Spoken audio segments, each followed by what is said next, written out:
Thanks so much for joining the webinar on the pull phase. I love this topic. I think this is not discussed enough. Makes a huge difference in terms of velocity, power, and accuracy on the quarterback throw. So I'm excited to dive in this with you guys. If you have any questions as we go, drop them in the chat. We'll address them at the end during the Q&A section. All right, let me share my screen, then we'll hop right into this. So just to recap, anyone who doesn't know who I am, here's my list of credentials, why I think I have the background to discuss on these topics in biomechanics. I have my doctorate, I have my CSCS, I have my healthcare license. So I'm trying to approach this from a background of science and biomechanics. And like I've said before, I'm happy to look up anything if I don't know the answer, but I'm going to try to keep this as grounded as possible in data and in science. So what is the pull phase? First off, what we are going to define it for this discussion is going to be when the hands separate to when true external rotation of the shoulder begins. So we'll go over that in depth, what external rotation is, but basically it's that initial pull phase during the throw. Why the pull phase matters. So first off, I wanted to talk about why are we even addressing this? A lot of people don't discuss the pull phase enough. So the big thing is it's preparing the arm for layback in the acceleration phase. Acceleration and layback are not optimized without an optimal pull. So if you're doing a horrible job through the pull phase, you're going to have very poor layback and acceleration no matter how much you're doing well in other things. So it's key for that layback and acceleration phase. And then it's going to directly impact the sequence. So that pull phase is allowing me time for my hip to rotate. If there's a poor pull phase, there's not enough time for that hip to clear, so then the sequence is off. So it's two big reasons why it significantly impacts velocity. You're not getting that proper layback for the acceleration phase, and you're not getting time for the hip to clear if you're not doing the pull phase correctly. Okay, joint movements during the pull phase. So we're going to go over this in depth on the next couple slides. What I want you to think about is wrist, elbow, and shoulder on the throwing side arm. There's going to be all different movements that can put a bunch of variety with the pull phase, and it's key to understand these anatomical movements and what they mean. So we'll go over that in depth. First one I want to talk about is the elbow. So with the elbow joint, this is a hinge joint that makes things easy. So flexion is like I'm performing a bicep curl. Extension is I'm extending my arm straight out. It's basically how far I'm taking the ball back during the pull phase. There's this 90 to 60 degree range that our data has shown is most optimal for the pull phase.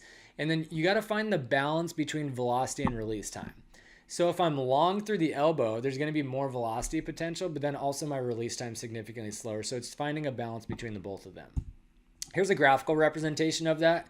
So flexion, like I said, is bringing the ball towards the body through the elbow joint, like I'm doing a bicep curl. Extension is bringing the ball away. Remember, it's just a hinge joint, so we're just doing flexion and extension.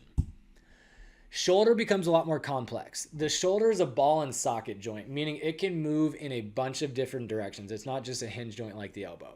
So the shoulder is where we're going to see the most variety when it comes to the quarterback throw. First one I want to talk about is horizontal abduction and adduction. So this is movement in the transverse plane like I'm doing right here. And basically what we're doing is we're loading the ball behind the body and then we're accelerating our arm forward during the acceleration phase. So in the pull phase, what we're referring to is shoulder abduction, which is behind the body, and I'm loading my scap. So you're feeling the scap retract as I'm working in that transverse plane. So you can see in this image right here, abduction is the movement of this arm away from the body in the transverse plane. This is absolutely key during the pull phase, and it's something I see so many quarterbacks do incorrectly, because what this scap load or horizontal abduction does is it optimizes tension in the stretch shortening cycle. So I'm getting the optimal stretch through my pec muscle, which is one of the major internal rotators, and it's a really strong muscle. So when I create that optimal stretch, then the subsequent contraction during the acceleration phase is amplified. Here's a representation of that. So if we're looking at the shoulder joint and we're working in this transverse plane, horizontal abduction would be the arm moving across the body. Horizontal AB, abduction, is the arm moving behind the body. Now let's talk about shoulder external and internal rotation. So now what we're referring to is the rotation in the shoulder. If I'm neutral right here, that's 0 degrees. That would be 90 degrees of external rotation. That would be about 70 degrees of internal rotation. And then if you're able to go all the way back, that would be 180 degrees of shoulder external rotation.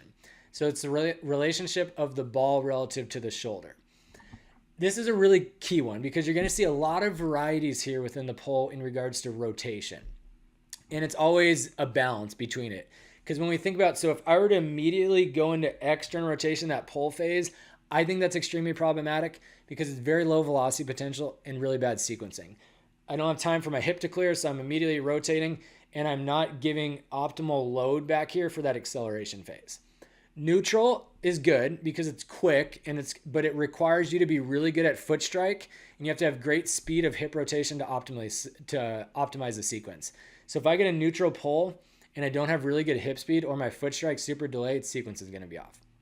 Internal, so slight internal rotation is the most velocity potential, but it requires an incredible amount of strength and range of motion to get in that position because it's a tough position to get into. And you also need to have really good speeds to make up for a longer release time. So now the release time is going to be longer because I have more ground to go, but it's that more ground that gives me more velocity potential.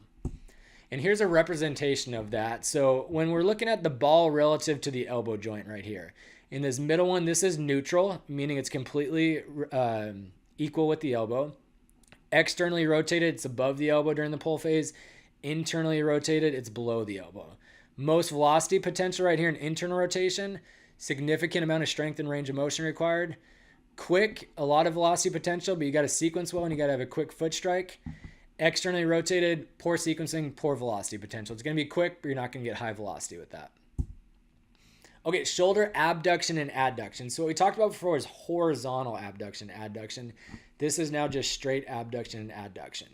This is movement of the arm away and towards the body. So AB or abduction, as you can see in this graph, is away from the body.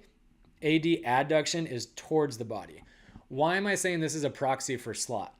Well, if the arm were to be straight at the side, that would be 90 degrees. So doesn't matter what my elbow does. If I'm at 90 degrees of abduction, that would be essentially a level slot with the elbow level with the shoulder.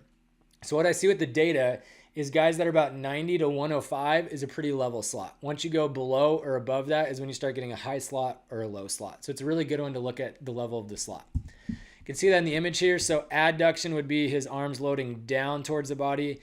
AB, abduction, is the arms loading away from the body right here. So he's at about 90 degrees of abduction because that elbow's about level with the shoulder joint right here. Don't look at the shoulder pads, but the shoulder joint.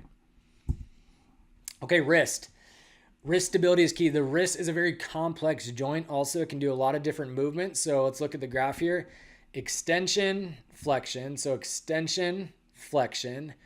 Radial deviation is towards your thumb. Ulnar deviation is towards your pinky. Supination, pronation, and neutral. So pronation is if I'm neutral right here, it's my palm going down. Supination is my palm going up.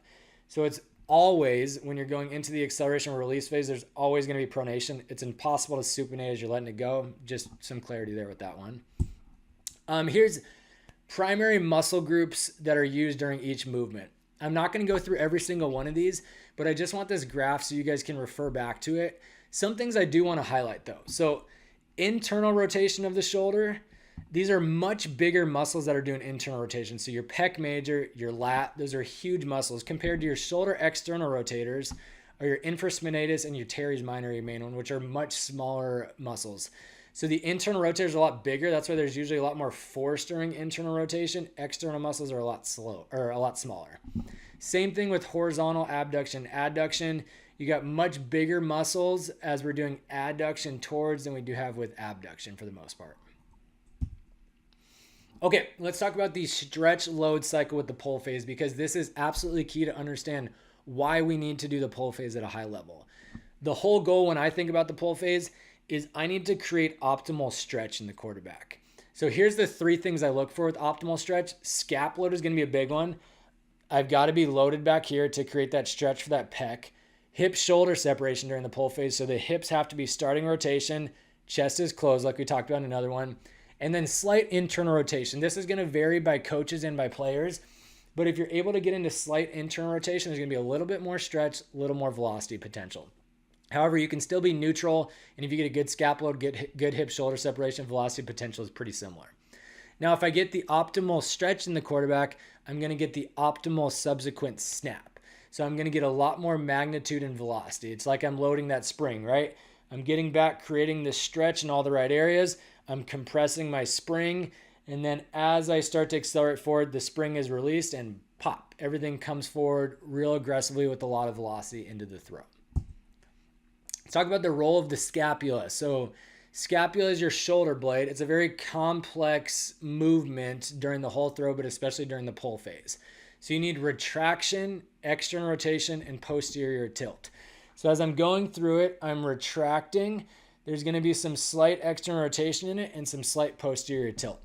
Obviously, this is not stuff you're thinking about when you're throwing. The reason I'm bringing it up is you have to train the scapula outside of the field to optimize it when you're throwing the football.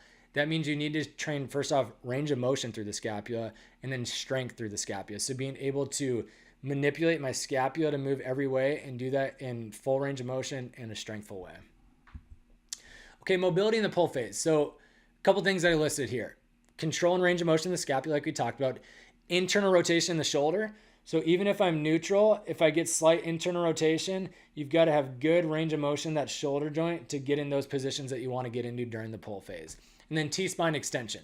So it's key to be extended in your thoracic spine as you're taking the pull phase so that I'm loaded back in my scap well. If I don't get that T-spine extension, it's going to be really hard for me to get into that scap load phase to get that optimal stretch. Okay, timing of the pull phase.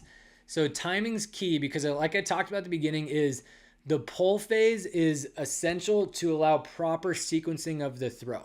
So foot strikes should occur before the pull phase finishes. So some guys are going to be able to hit foot strike before they even start their pull phase. Other guys' hands are going to start to separate as they're hitting foot strike. All I'm looking for is, are we at foot strike phase before the pull finishes? So if somebody's in their foot strike phase and they're already way back in the layback phase, then we need to do a much better job getting that foot in the ground quicker, or the pull's not optimized, so we're not able to give it time to let that front foot get in the ground. Remember, your hips cannot rotate until that front foot gets into the ground. So that's why it's key that we want the hips to get out in front before I'm starting that layback phase. So if I get the foot strike, that allows my hips time to rotate, which is letting that pull phase. So the hips are getting out in front. I'm creating all that stretch and the separation between the hips and shoulders. Then I get all the velocity. So that's the key thing to look for with the timing of the pull phase.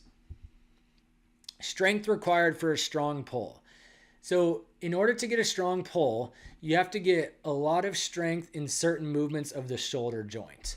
And this is, so if you're a coach and you keep coaching a player on it and they can't make that changes once it goes live, or if you're a player that's trying to do this stuff and every time you throw live, it goes back to how it was, some of that might just be a strength issue. So the more I pull, this is now I'm creating a long lever behind my body. Anytime there's a longer lever, there's going to be better control and strength, or you're going to need better control and strength through the range of motion. So I've got to be really strong through both external rotation in the shoulder, internal rotation in the shoulder, and then abduction in the shoulder. If I'm not strong in those positions, then it's going to be really hard to get to that position and maintain that position when I'm working at high speeds. So this is something that has to be addressed in the weight room, is I've got to strengthen through all these movements in the shoulder joint. So then when I go full speed, my body is comfortable with that longer lever behind the body. Okay, so now I wanted to show a decent amount of videos here at the end to tie this in. And we're going to go over just different types of pulls and what we're looking at. And then I'm going to show you some examples of some incorrect one. So this is a good one to highlight with the SpinLab data because you can really see the joint markers here. So let me speed this up a little bit. So as we're looking in the pull phase, you can see this QB does significant internal rotation. So the ball's way below the elbow. They're abducting, or horizontal abducting, excuse me. You can see the scapuloid's going behind the body in that line. Their elbow's at about 90 degrees right now. So once again, as they take that, they're abducting. The elbow flares a little bit above the shoulder. Remember, if we're flaring the elbow, that's an abduction issue in the shoulder. So I'm going way above. And then they're getting a little bit of wrist movement. So you can see how the ball's starting to point up. So there's a little bit too much movement with the wrist. We didn't talk too much about the wrist. Essentially, stability is the main part in the wrist. And then that's where the pull phase ends and external rotation begins.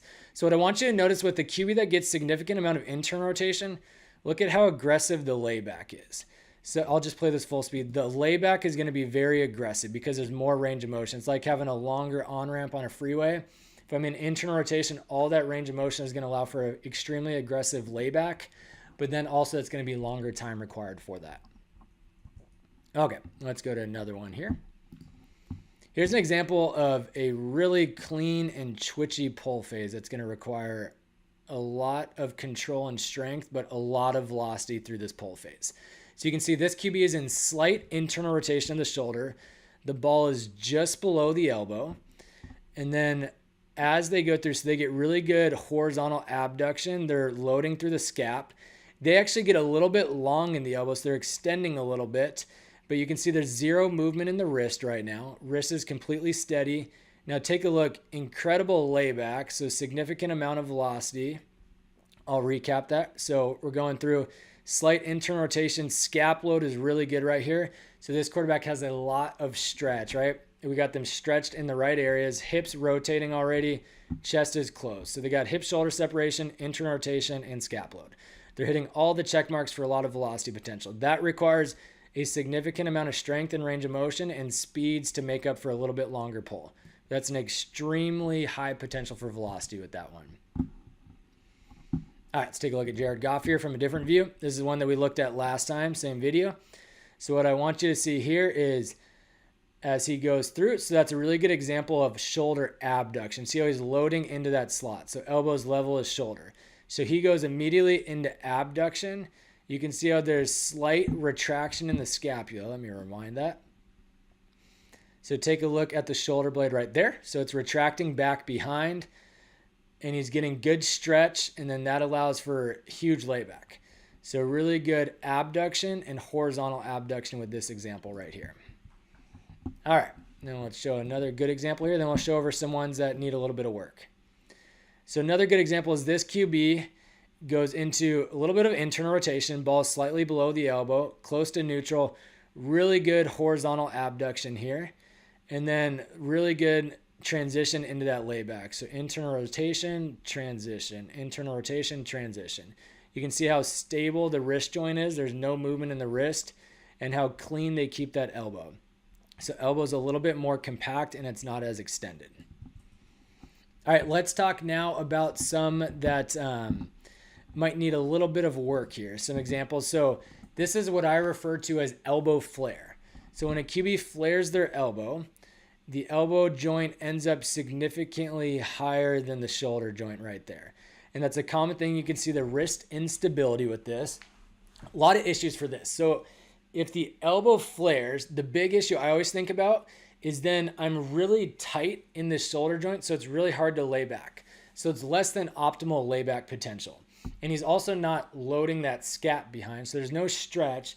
So even if he does lay back, it's going to be a very weaker layback than that's possible if he were able to load that scapula and get a little bit more of that internal rotation in the shoulder. So that's what I would refer to as elbow flaring. That's a common one to watch out for.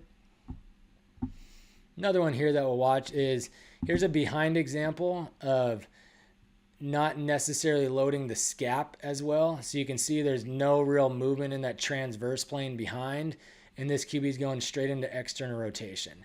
So we've got to be able to get a lot more scap load behind that's going to then create stretch. There's no stretch in the pec right now, so lower than optimal velocity potential with this one. Here's a QB that immediately goes into external rotation. So right when the pat hits, boom, immediate rotation, ball's well above the elbow. And then there's very little potential for velocity because you can see there's not an aggressive or good layback, and the sequencing gets thrown off. Even though his hips rotating quick, they're about at the same time because of that external rotation in the shoulder. And then here's one I want to show on poor abduction. So remember, abduction is the movement of the arm away from the body. You can see arm stays in tight right here. So he's not getting into that abduction position, and he's also externally rotating right away. The immediate external rotation and the poor abduction is usually a strength issue of not wanting to get that arm loaded into a longer lever position. So that's something that needs to get addressed in external and internal rotation of the shoulder in the weight room side of things. And last one we'll show here, let me find it. Oh, here we go, is elbow flexion. So the elbow joint, you can see how this QB, the elbow's flexed inside. We never got to 90, right? So as he goes to lay back, the elbow's going to be real and tight to the body. Poor position for velocity potential. So we need to be able to at least extend that elbow to 90 degrees as we're hitting that pull phase. All right, let's go back to the slides.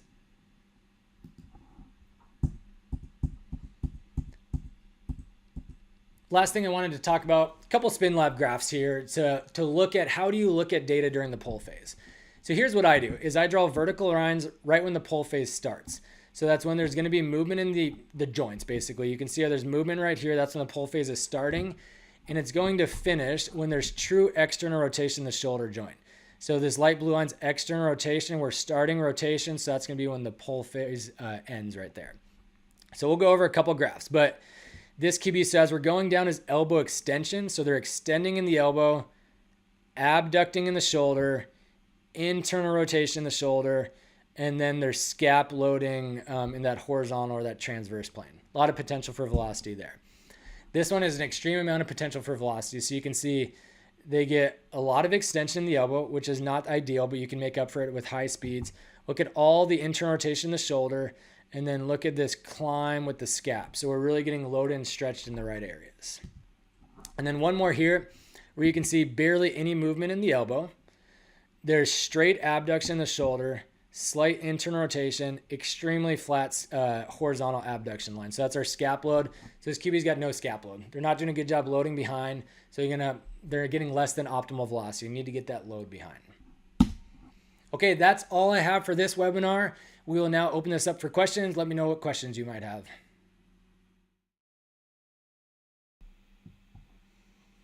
Okay, let's see what we got here. Is there a range where horizontal abduction becomes overly loaded, too much scap load? Yes, there's a big range when I see that. So when we think about scap load, there's an optimal middle ground. Too much is problematic, too little is problematic.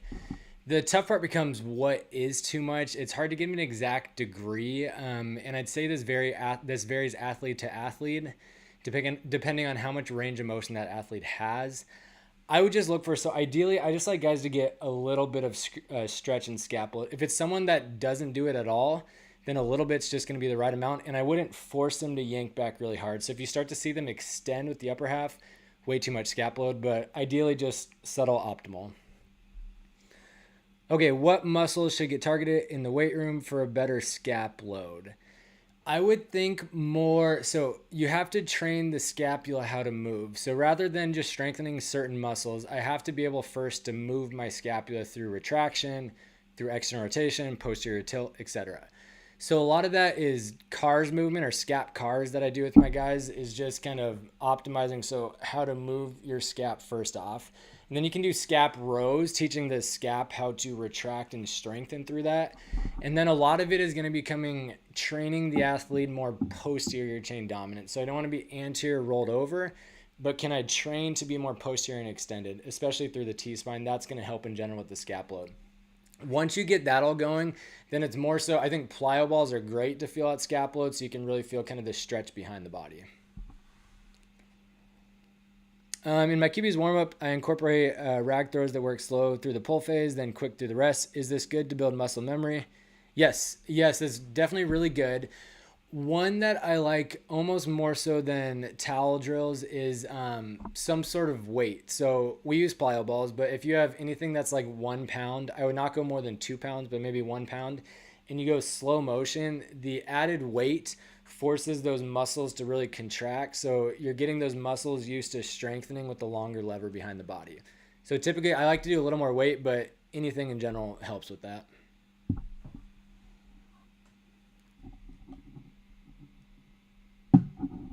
All right. Any more questions I can help with?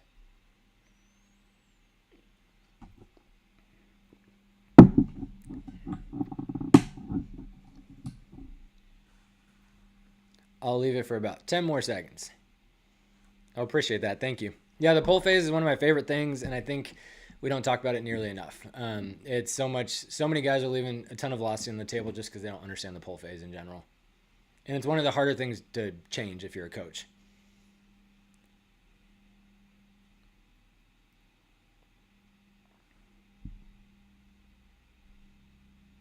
Perfect. Okay, I'll wrap up with one thing I do that I just thought of that I watch out for with the too much scap load is if I'm looking at the quarterback, so it's like they're throwing to me. Ideally, I just want to see that elbow barely peek behind the body. If I'm seeing way too much of their full tricep, there's too much scap load. So usually I'm just looking for a slight peek of the elbow. If they're facing like they're throwing right at me, get behind the body during the pull phase.